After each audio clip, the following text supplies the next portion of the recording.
Claire Durand, bonjour.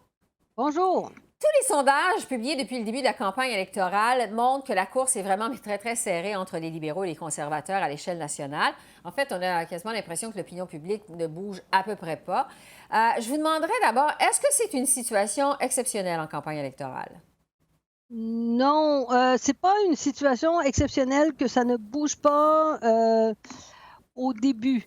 Ceci dit, la dernière élection fédérale où on a vu que les sondages, ne montraient aucun mouvement pendant toute la campagne, c'est 2000.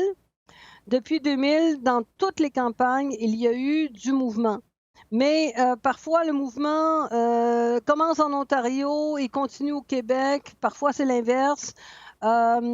Et parfois, il se produit presque uniquement dans les 2 dernières semaines de la campagne. Par exemple, on se rappelle de 2011 où, durant les 2 dernières semaines, le NPD est passé de 20 à 43 Donc, Oui. Souvent, il faut attendre les débats télévisés avant que l'opinion publique commence à bouger. Euh, ouais. Même dans la foulée de la controverse entourant le fameux brown face, le scandale, en Mmh. fait la controverse qui entourait Justin Trudeau, encore là, on a eu le sentiment que l'opinion des électeurs n'avait pas beaucoup bougé. Si on prend par exemple la firme de sondage Nanos, qui fait des sondages au quotidien, ce qu'on appelle en fait des tracking polls, tout de suite après l'éclatement de cette controverse-là, les conservateurs ont fait un bond de 34 à 37 dans les intentions de vote à l'échelle nationale, donc un gain de 3 points. Mais le lendemain, toujours selon Nanos, les conservateurs étaient revenus à 34 dans les intentions de vote, donc retour en quelque sorte au même point que l'avant-veille. Quelle valeur on peut accorder à ces sondages-là, ce qu'on appelle les tracking polls, les sondages quotidiens? Justement, j'allais vous dire que rien de tout ça ne voulait dire quelque chose. C'est parce que, si je me souviens bien, Nanos fait un 400 par jour. Exactement. Donc, 400 ça nouveaux électeurs sont sondés chaque soir fait par téléphone, et par Nanos.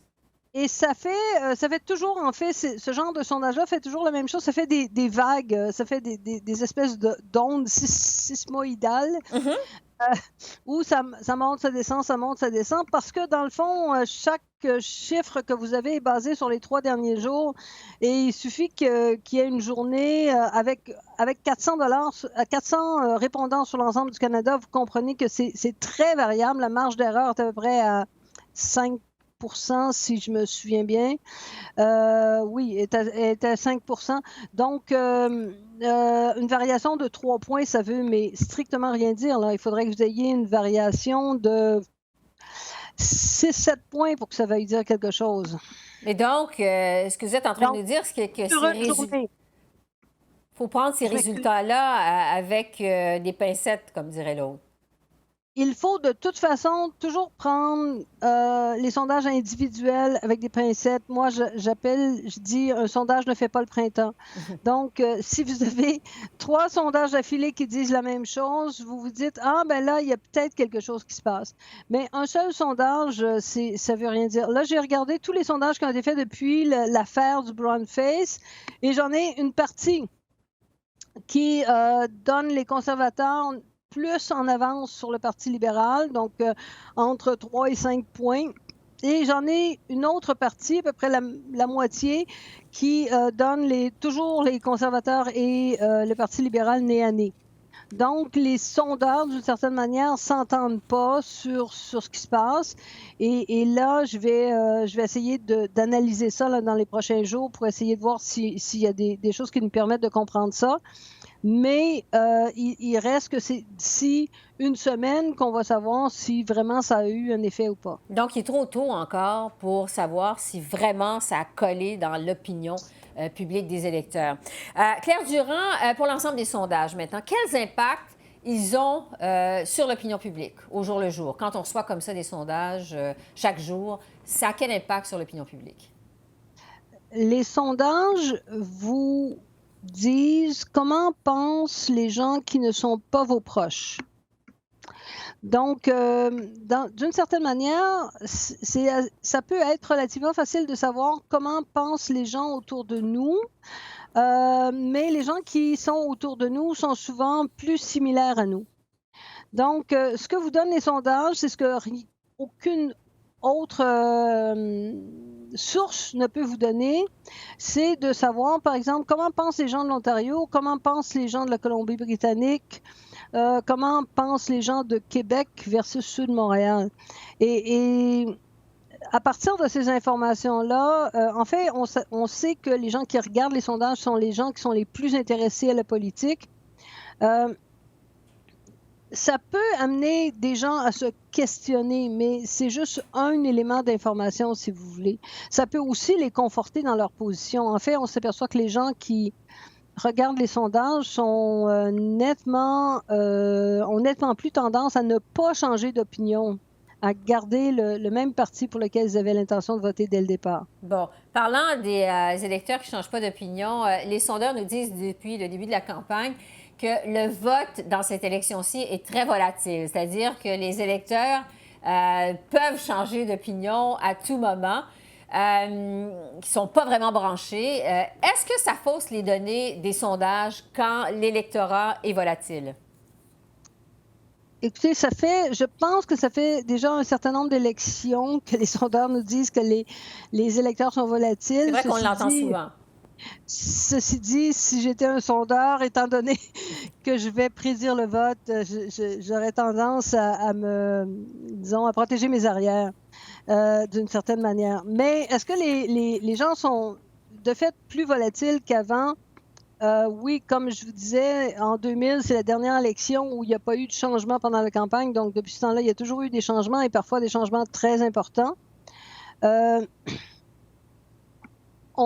suis en train de travailler en ce moment dans cette élection-ci. Je me suis donné comme but d'essayer de voir comment on peut mesurer pour vrai la volatilité des électeurs. Parce qu'avant, on prenait la proportion d'indécis, mais cette proportion-là, elle est très liée au mode d'administration des sondages.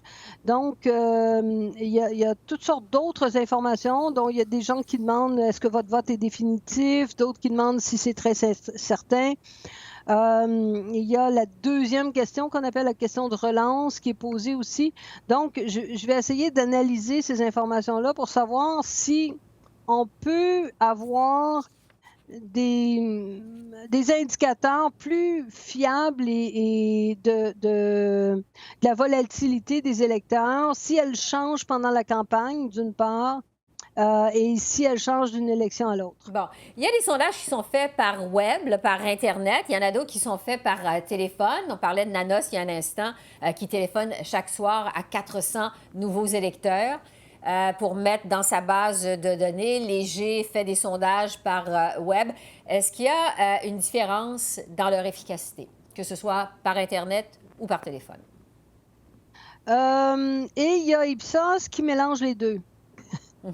Qui fait... Et du téléphone et de l'Internet. Et du téléphone et de l'Internet. Et puis, il y a aussi, évidemment, l'automatisé, là, qui est fait par Ecos, Main Street et Forum, si je me rappelle. Ce qu'on appelle les robocalls. Ce qu'on appelle les robocalls. Donc, il y a diverses méthodes.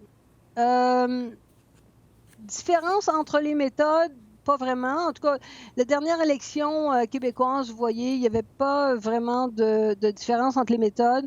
Il y a une chose qu'on voit dans presque toutes les élections, c'est que les sondages web ont tendance à moins détecter le mouvement. En partie, possiblement parce qu'ils ont des échantillons un peu plus homogènes. Mais au final, quand on regarde la prédiction, ou bien tout le monde est à l'intérieur de la marge d'erreur, ou bien tout le monde est dans le champ complètement, comme ça s'est passé en 2018 pour le Québec. Par contre, on sait maintenant que ce n'était pas les sondeurs qui s'étaient trompés, c'était les gens qui avaient changé d'idée. C'est une donnée intéressante quand même, ce que vous dites, parce que l'année dernière, on a beaucoup parlé des sondeurs qui s'étaient trompés dans cette élection-là, mais finalement, avec un peu de recul, le recul qu'on a maintenant, on constate que les électeurs ont carrément changé d'idée. En fait, c'est moins une question de recul que le seul moyen de savoir ce qui s'est passé, c'est absolument de faire un sondage post-électoral auprès des gens qui ont répondu à un sondage préélectoral et de voir comment ils ont voté. Et ceci dit, on a eu la même situation, on s'en rappelle pas, ça date de longtemps. Moi-même, j'ai commenté la chose, je m'en rappelais pas du tout, mais en 2004, aux élections fédérales de 2004, il y a eu aussi la même chose, c'est-à-dire que les sondages montraient le Parti conservateur et libéraux à égalité et le Parti libéral a fini 7 points d'avance sur le Parti conservateur. Et là, il y avait un sondage de l'élection canadienne, l'enquête électorale canadienne, où on avait cette information-là. Je suis allée voir et on a le même phénomène, à savoir que il y a des gens qui ont changé d'idée pendant la dernière fin de semaine, pendant les derniers jours. Selon qu'on sonde par téléphone ou par Internet, est-ce qu'on parle à des électeurs différents?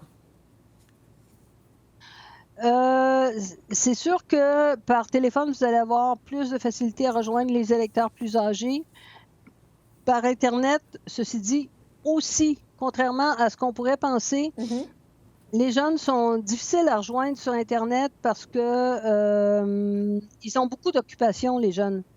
Les personnes retraitées ont le temps. Donc, ce qu'on va, la différence entre les sondages web et les échantillons web, si vous voulez, téléphoniques, va être que dans les sondages web, on va avoir des gens un peu moins religieux, des gens plus de chômeurs. On a plus de personnes âgées, mais ça, c'est le cas dans les deux groupes. Maintenant, les sondeurs, eux, savent ça. Donc, ce qu'ils essaient de faire au maximum, c'est de faire des redressements de leur échantillon pour s'assurer de donner une estimation qui est conforme à une bonne représentation de la population.